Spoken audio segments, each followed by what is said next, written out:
अब सबसे पहले हम बात करने वाले हैं कि बूटस्ट्रैप को यूज़ करने के लिए हमें करना क्या पड़ेगा। हम शुरुआत के इस इंट्रोडक्शन पेज पर जाएंगे। यहाँ पर क्विक स्टार्ट के लिए हमें काफ़ी डिफरेंट चीज़ें अवेलेबल हैं। तो जनरल केसेस में जब भी हम बूटस्ट्रैप को इंक्लूड करना चाहते हैं तो उसके लिए हम क्या कर सकते हैं, बूटस्ट्रैप को डाउनलोड कर सकते हैं। और जो हमारे बड़े बड़े प्रोजेक्ट्स होते हैं, चाहे हम अपने कॉलेज लेवल का अच्छा सा खासा प्रोजेक्ट बना रहे हो जिसमें मल्टीपल पेजेस हैं, प्रॉपर एक वेबसाइट है, या फिर हम प्रोडक्शन लेवल का कोड लिख रहे हो, उन सारे केसेस में हम क्या करते हैं, यूजुअली हम बूटस्ट्रैप को डाउनलोड करते हैं। बट उससे भी ईजियर एंड एक फास्टर तरीका होगा जिसको हम यूज करेंगे, वो है सिंपली इस लिंक को ऐड कर लेना। यानी यहाँ पर ये एक लिंक हमें दिया होगा, इसको और थोड़ा सा स्क्रॉल करें तो CDN लिंक्स जहाँ पर दिए हुए हैं, तो हमें 2 CDN लिंक्स दिए होंगे, एक CSS का, एक जावास्क्रिप्ट का। हम क्या करने वाले हैं, सबसे पहले इस CSS वाले लिंक को इंक्लूड कर लेंगे। तो इसको कॉपी कर लेते हैं एंड यहाँ पर हम लिखेंगे लिंक href एंड इसके साथ रिलेशन में हम डाल देंगे इसको एज अ स्टाइल शीट। पहले हमने बात की थी बूटस्ट्रैप के अंदर क्या होती हैं, प्री मेड प्री बिल्ट क्या होती है, स्टाइल शीट्स होती हैं, यानी CSS फाइल्स जिनको हम इंक्लूड करना चाहते हैं। तो हमने CDN का एक लिंक लिया जो बूटस्ट्रैप की वेबसाइट के ऊपर अवेलेबल है। अब ये CDN क्या होता है, CDN का बेसिक मतलब होता है कंटेंट डिलीवरी नेटवर्क। अब कंटेंट डिलीवरी नेटवर्क ऐसा नहीं है कि सिर्फ बूटस्ट्रैप के अंदर यूज होता है, और भी डिफरेंट काम होते हैं। तो CDN एक कंप्यूटर्स का नेटवर्क होता है जिसको हम समझ सकते हैं। अगर मैं इंडिया की बात करूं तो हो सकता है इंडिया में एक सर्वर हमारा मुंबई के अंदर हो, एक सर्वर हमारा दिल्ली के अंदर हो, एक सर्वर हमारा बेंगलुरु के अंदर हो, एक सर्वर हमारा किसी और स्टेट में हो सकता है। तो इस तरीके के सर्वर हो सकते हैं। अब अगर आप पुणे के अंदर बैठे हुए हैं तो पुणे के अंदर पुणे से चेक किया जाएगा कि सबसे नियरेस्ट सर्वर कौन सा है। तो वो क्या देखेगा, मुंबई वाला सर्वर सबसे पास है, तो जो भी डेटा आएगा वो मुंबई वाले सर्वर से होकर यहाँ पर पुणे वाले कंप्यूटर के पास आ रहा होगा। उसी तरीके से हमारे CDN काम करते हैं। यानी आप दुनिया के किसी भी कोने के अंदर बैठकर अपनी वेबसाइट चला रहे हो, आपका सर्वर जो सबसे पास वाला सर्वर होगा जहां आप बैठे हैं, वहां से आपका कंटेंट डिलीवर हो रहा होगा, रादर देन कि सबसे दूर वाले सर्वर से आपका कंटेंट डिलीवर हो। इसकी मदद से क्या होता है, इसकी मदद से आपका लोडिंग टाइम कम हो जाता है, आपकी वेबसाइट आपको और ज़्यादा फास्ट दिखती है। जितना भी कंटेंट यानी जितने भी स्टाइलिंग या बाकी चीज़ें आप अपनी वेबसाइट के ऊपर देखते हैं, एनिमेशन देखते हैं, वो सारी की सारी चीज़ें जल्दी आपके पास डिलीवर हो जाती हैं। तो ये एक यूजेज होता है CDN का, यानी कंटेंट डिलीवरी नेटवर्क का। तो हमारी जो बूटस्ट्रैप की फाइल्स हैं ये भी कहाँ पर हैं, ये CDN की हेल्प से हमारे पास डिलीवर होती हैं। तो ये एक CDN delivery network already setup है बूटस्ट्रैप का।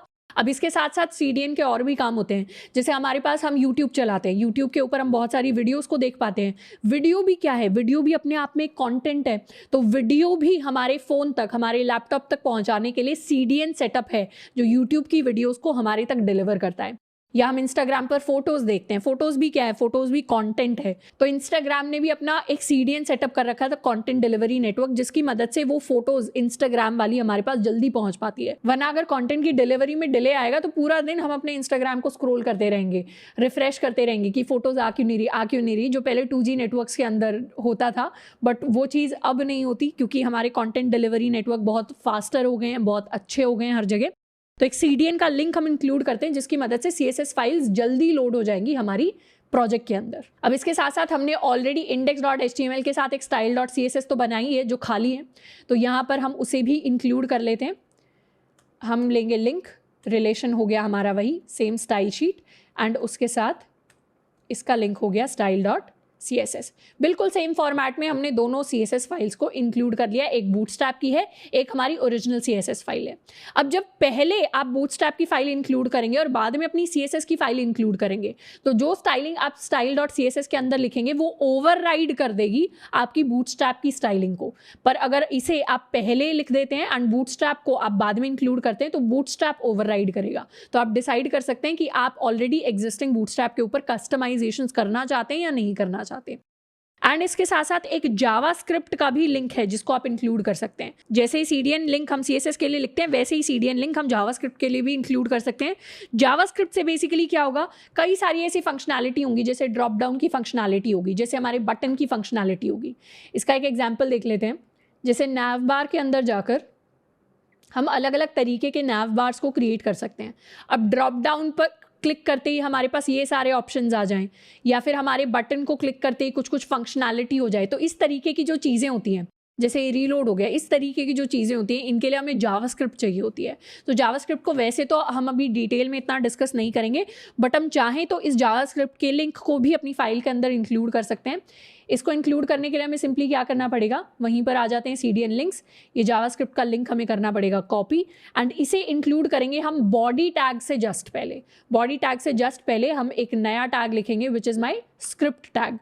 स्क्रिप्ट टैग में यहाँ पर SRC सोर्स के अंदर हम अपने लिंक को कर देंगे पेस्ट, एंड इस तरीके से हमने जावास्क्रिप्ट का भी लिंक इंक्लूड कर लिया। अब एक बहुत ही बेसिक एग्जांपल देखते हैं बूटस्ट्रैप के वर्क करने का। अभी तक हमने क्या किया है, अपने वेब पेज के ऊपर कुछ नहीं बनाया है, सिर्फ इन 2 एक्स्ट्रा लिंक्स को हमने इंक्लूड किया है। और मेरी वेबसाइट अभी कैसी दिखती है, रिफ्रेश करें तो अब वेबसाइट अभी खाली है। वेब पेज के ऊपर अब हम क्या करेंगे, एक बटन को क्रिएट करेंगे। मैंने एक बटन को क्रिएट किया, इस पर लिख देते हैं क्लिक मी, सेव, रिफ्रेश। तो इस तरीके का एक क्लिक मी करके बटन मेरे पास क्रिएट होकर आया है। इसे रीसाइज कर लेते हैं तो मेरा ओरिजिनल बटन कुछ ऐसा दिखाई देता है। अब मैं चाहूँ तो एक बटन को क्रिएट कर सकती हूँ with the help of bootstrap. उसके लिए कुछ नहीं करना, मुझे बस इस बटन को या जो भी मेरे कंपोनेंट्स होते हैं उनको बस कुछ स्पेसिफिक क्लासेस दे देनी होती है। जैसे हम इसे एक क्लास दे सकते हैं BTN, एंड इस पर अब लिख देंगे हम क्लिक मी, सेव, रिफ्रेश। इससे क्या हुआ, मेरे पास इस तरीके का एक बटन दिखाई दे रहा है। अब इस बटन को क्योंकि मैंने क्लास BTN दे दी, क्लास BTN कहाँ पर है, क्लास BTN के पास कोई अभी स्टाइल वगैरह नहीं है हमारी style.css में, लेकिन क्लास BTN को स्टाइल दे रखा है ऑलरेडी बूटस्ट्रैप ने। तो क्या हुआ है यहाँ पर, तो मेरा क्लिक मी सेकंड जो बटन है वो कुछ इस तरीके से क्रिएट हुआ है, जिसको क्लिक करने के बाद उसकी जो बाउंड्री है वो डिस्प्ले हो रही है, एंड थोड़ा सा डिफरेंस इन बटन्स में मुझे दिखाई दे रहा है। इसके अलावा एक और क्लास है जो हम इसे दे सकते हैं BTN डेंजर, रिफ्रेश। तो मेरा बटन कैसा दिखाई दे रहा है, मेरा बटन कुछ ऐसा दिखाई दे रहा है। डेंजर का मतलब क्या है, डेंजर का मतलब है इसका बैकग्राउंड कलर रेडिश हो जाए, तो उस तरीके का कलर इसके पास आ गया है। और इस बटन में, मतलब इन दोनों बटन्स के बीच में जो स्टाइलिंग का डिफरेंस है वो हमें क्लियरली देख के पता चल रहा है कि ये मेरा प्योर बिना किसी CSS के जो बटन क्रिएट हुआ है एज कम्पेयर टू सिंपली एक क्लास इंक्लूड करने से एक ऐसा बटन क्रिएट हुआ है जो एक्चुअल रियल लाइफ वेबसाइट जैसा लग रहा है। मतलब अच्छे से स्टाइल, एक अच्छा खासा बटन यहाँ पर दिखाई दे रहा है मुझे। अगर मेरे पास चॉइस होगी दोनों में से कौन से बटन को वेबसाइट के ऊपर इंक्लूड करना है, तो मैं इसी को हमेशा इंक्लूड करना प्रेफर करूंगी। और इसके लिए मैंने कोई ज़्यादा कोड भी नहीं लिखा, कोई ज़्यादा CSS अलग से नहीं लिखी, सिर्फ क्या लिखा, 2 क्लासेस के नाम इसको मैंने दे दिए। यहीं पर हम चाहें तो इसका कलर भी चेंज कर सकते हैं। सक्सेस से इसका कलर ग्रीन टाइप का मेरे पास हो जाएगा, एंड इस तरीके से और भी डिफरेंट कलर्स हमारे पास अवेलेबल होते हैं, स्टाइल अवेलेबल होते हैं, जिनको बाद में डिस्कस करेंगे डिटेल के अंदर। बट ये एक बेसिक डिफरेंस होता है एक बिना CSS एंड बूटस्ट्रैप वाली CSS के बीच में। अब हम चाहें तो इस फर्स्ट बटन को भी एक अच्छी खासी स्टाइलिंग और इस तरीके का बना सकते हैं, पर उसको बनाने में जो हमें टाइम लगेगा वो वाला एफर्ट बूटस्ट्रैप हमारे लिए बचा लेता है। अब बूटस्ट्रैप के अंदर हम मेजरली 2 तरीके की चीज़ों को कवर करेंगे। सबसे पहले है हमारे कंपोनेंट्स, एंड सेकंड है हमारे लेआउट्स। कंपोनेंट्स क्या है, कंपोनेंट्स हमारे pre built and reusable pieces of UI हैं। UI के पीसेस कहने का मतलब है कि जैसे बटन्स हो गए, फॉर्म्स हो गए, नैव बार्स हो गए, ऐसी चीज़ें जो एक्चुअली UI के अंदर, यूजर इंटरफेस के अंदर वेबसाइट के फ्रंट एंड के ऊपर हमें दिखाई देती हैं। तो इस तरीके के प्री बिल्ट पहले से बने हुए और रीयूजेबल ऐसी चीज़ें जिनको हम बार बार यूज़ कर सकते हैं, कि बटन के स्टाइल को हम बार बार यूज़ कर सकते हैं, उस तरीके की चीज़ों को हम देख रहे होंगे। एंड सेकंड जो हम पढ़ने वाले हैं वो है हमारे लेआउट्स। लेआउट्स कहने का मतलब है ओवरऑल स्ट्रक्चर या फिर अरेंजमेंट ऑफ एलिमेंट्स। जैसे हमने फ्लेक्सबॉक्स के अंदर बात की थी कि पर्टिकुलर लेआउट है जिसको हम कंट्रोल कर सकते हैं कि क्रॉस एक्सेस के अलॉन्ग, मेन एक्सेस के अलॉन्ग कितनी स्पेसिंग होगी, किस तरीके से हमारे एलिमेंट्स कहाँ कौन सी डायरेक्शन में जाके अलाइन हो रहे होंगे। उस तरीके की सिमिलर चीज़ें बूटस्ट्रैप में भी वर्क करती हैं।